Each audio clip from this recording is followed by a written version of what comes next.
Assalamualaikum warahmatullahi wabarakatuh. Kembali berjumpa Sobat Safety dengan channel K3 Rumah Sakit Indonesia. Kita berbagi seperti biasa. Hari ini kita akan berbagi tentang potensi bahaya ledakan. Bahaya ledakan di rumah sakit ya, menjadi perhatian. Kadang-kadang kita lupa bahwa ada potensi bahaya ledakan. Ini menjadi perhatian kita dari sisi K3 ya, keselamatan kita.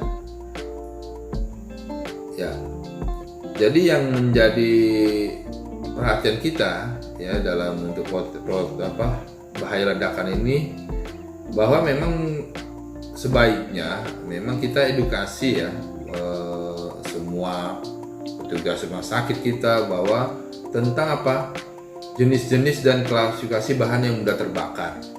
Itu perlu kita edukasi sehingga teman-teman medis atau non medis atau penunjang yang menggunakan bahan-bahan itu dia tahu bahwa itu mudah terbakar atau mudah meledak ya. Kemudian ini penting kenapa? Untuk mempertimbangkan risiko bahaya kebakaran atau ledakannya itu sendiri. Kemudian bagaimana persyaratan penanganan dan penyimpanannya, ini menjadi perhatian ya pada saat kita bicara tentang proteksi bahaya ledakan ya. Teman-teman kalau lihat data ledakan ya, ini nanti dilihat di slide, ini memang data lama, tapi kemungkinan bisa nggak jauh beda lah kasus-kasusnya ya. Jadi dari beberapa item ini teman-teman lihat ya bahwa bahan bakar itu, bahan mudah terbakar itu luar biasa, itu mencapai angka 50% ya.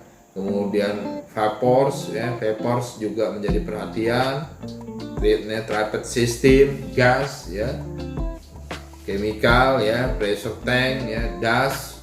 Jadi kayaknya kalau dari data ini ada ya di rumah sakit kita ada. Nah ini makanya kita menjadi perhatian, seolah-olah selama ini mungkin kebakaran aja, tapi yang lebih berbahaya justru ledakan lebih berbahaya. Yang berbahaya karena ada unsur pasien kita di situ yang beresiko terhadap keselamatan pasien ya. Nah teman-teman bisa lihat ya, data ini menunjukkan bahan mudah terbakar itu luar biasa bisa melakukan ledakan ya. Kemudian kalau kita mengidentifikasi bahaya potensi ledakan ini, ada pertanyaan yang bisa kita tanya ya untuk kita masing-masing ya, untuk dalam mengidentifikasi. Yang pertama, apakah ada sumber potensi bahaya ledakan? Itu menjadi yang harus kita tanya di rumah sakit kita, menjadi pertanyaan buat kita di K3 rumah sakit masing-masing ya, atau semua praktisi yang ada di rumah sakit ya. Kemudian bagaimana mekanisme ledakan dapat timbul? Itu yang menjadi pertanyaan kita. Jadi kalau kita mengidentifikasi tadi, kita 3 pertanyaan menjadi pertanyaan kita di rumah sakit, bahwa ada nggak ya sumber potensi ledakan ya. Kalau kita lihat dari data tadi di slide sebelumnya kelihatan kan, ada nggak potensi ya. Kalau ada, kita akan bertanya lagi bagaimana sih mekanisme ledakannya yang dapat timbul. Kemudian yang ketiga, apa saja yang dapat terkena dampak pengaruh bahaya ledakan ya, itu menjadi pertanyaan, 3 pertanyaan yang utama yang menjadi perhatian kita terhadap potensi ledakan. Jadi kita tahu tadi dari data, ada nggak data tadi di rumah sakit kita? Oh ternyata ada, maka 3 pertanyaan yang harus dimunculkan oleh kita sebagai orang-orang K3 atau sekarang udah digabung ya, Kesling K3, menjadi perhatian. Kenapa? Untuk meminimalisasi risiko. Selanjutnya kita harus tahu dulu, berbagi tentang definisi ledakan itu sendiri ya, itu menjadi perhatian kita ya. Jadi ada peledakan fisika, ada peledakan kimia, yaitu dalamnya seperti itu ya. Kemudian apa sih peledakan fisika itu sendiri? Itu biasanya contohnya itu pelepasan tekanan uap atau gas ya, seperti kettle uap ya, bejana tekan ya. Jadi kita ada nggak bejana tekan di rumah sakit? Kadang-kadang beberapa alat medis kita punya bejana tekan ya. Jadi kompresor, AC, tata udara kita kan banyak sekali menggunakan kompresor. Nah ini bisa berpotensi peledakan fisika. Kemudian peledakan kimia yang menjadi perhatian yaitu pelepasan energi potensial ya dari reaksi bahan kimia yang disertai pelepasan energi panas yang tinggi dalam waktu yang cepat. Nah, kalau kita lihat dari dua definisi ini, yang tanda peledakan fisika, jadi physical explosion ya, itu pada dampaknya ekspansi ya, kalau chemical explosion itu eksplosif ya. Nah, kalau kita definisi kayaknya sih ada di rumah sakit kita ya. Sepertinya ada. Jadi cukup kompleks kalau kita bicara tentang K3 di rumah sakit. Maka sangat penting peran K3 di sini, karena kita tidak menunggu kalau dalam bicara ledakan meledak dulu baru dibahas. Itu berarti K3-nya paradigmanya tidak pencegahan ya. Nah, walaupun umumnya kita masih begitu, tapi kita sama-sama belajar. Teman-teman di K3 luar biasa, teman-teman itu diperlukan rumah sakit ya, karena fokusnya bagaimana mencegah terjadi. Nah, kalau kita lihat bagan ya, nah bagan explosion atau ledakan ya, ada dua tadi, fisika sama kimia. Kalau fisika kan jelas ya, tadi kompresor segala macam itu jelas. Nah, yang perlu lihat di bagan yang kimia. Jadi kimia explosion itu ada dua yang akan dibagi besar kalau lihat di bagan, yaitu uniform reaksi ya, atau propagating reaction ya. Dua dampak ini kalau kimia ada di lab ya, teman-teman medis kadang-kadang menggunakan juga beberapa bahan kimia yang PA, yang proanalisis, yang pekam. Itu menjadi perhatian, dua uniform reaction sama propagating reaction ya. Kalau uniform reaction ini biasanya thermal explosion ya, ledakan panas saja. Tapi yang propagating reaction ini menjadi perhatian, dia bisa deflagration atau detonation ya. Nah, ini yang menjadi perhatian. Jadi kelihatan sederhana peledakan ini, tapi bila terjadi dampaknya luar biasa terhadap pasien-pasien kita.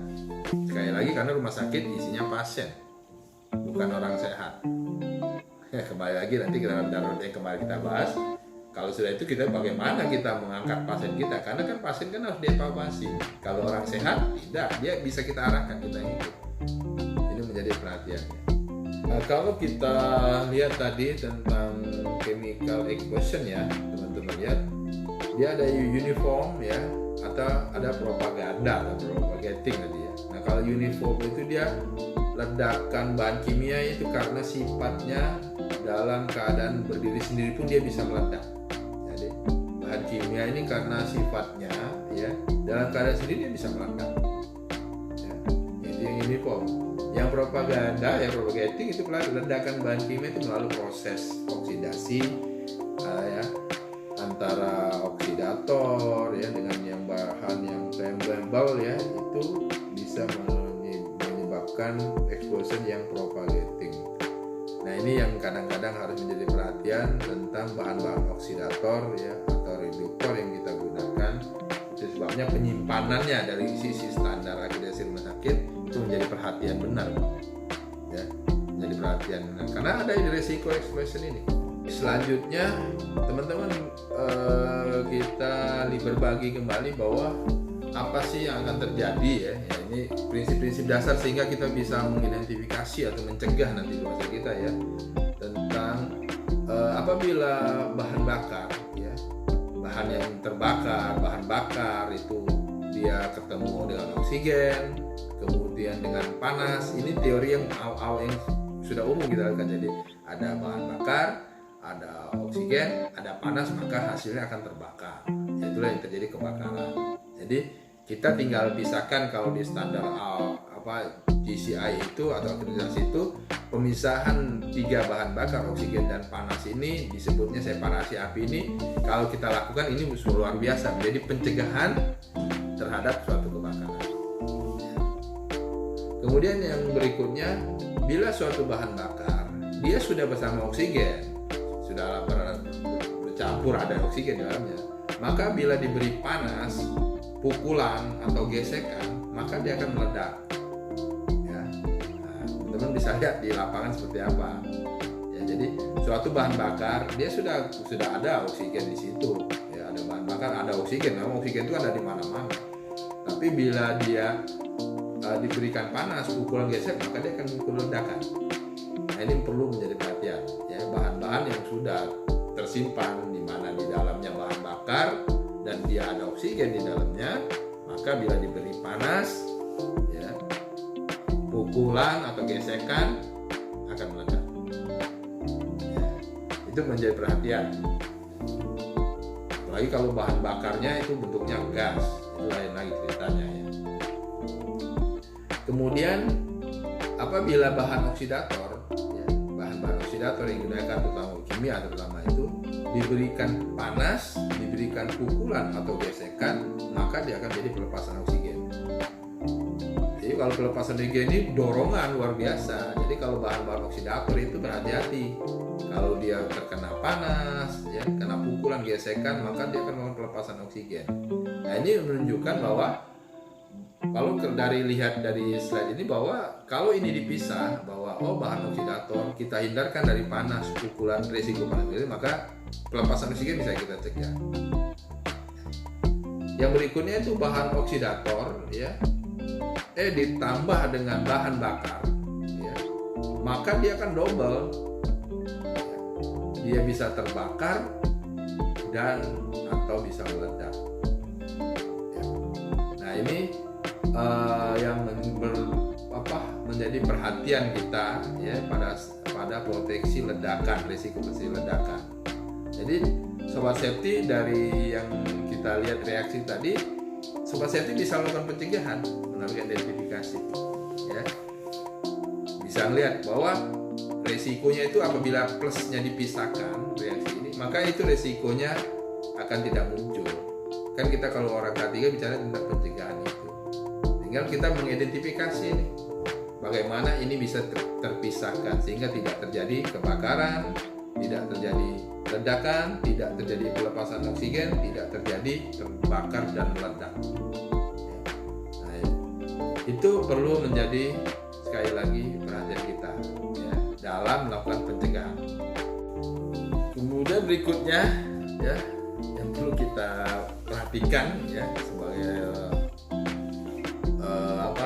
bertugas di dunia keselamatan dan lingkungan ya, maka sumber potensi ledakan itu apa aja sih asalnya, kemungkinan terjadi.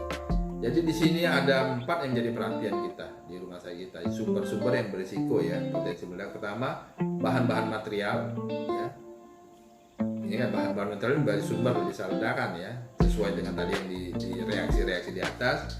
Kemudian alat dan mesin, alat-alat medis, alat mesin. Kemudian metode kerja, ini menjadi perhatian. Jadi metode kerja diperhatikan ya terhadap apa tadi tuh, resiko-reaksi tadi, sehingga kita tahu persis kalau metode kerja ini akan melakukan resiko sumber potensi ledakan. Kemudian lingkungan kerja. Jadi 4 ini menjadi perlu perhatian kita dalam berbicara tentang proteksi ledakan di rumah sakit ya. Itu yang perlu menjadi perhatian.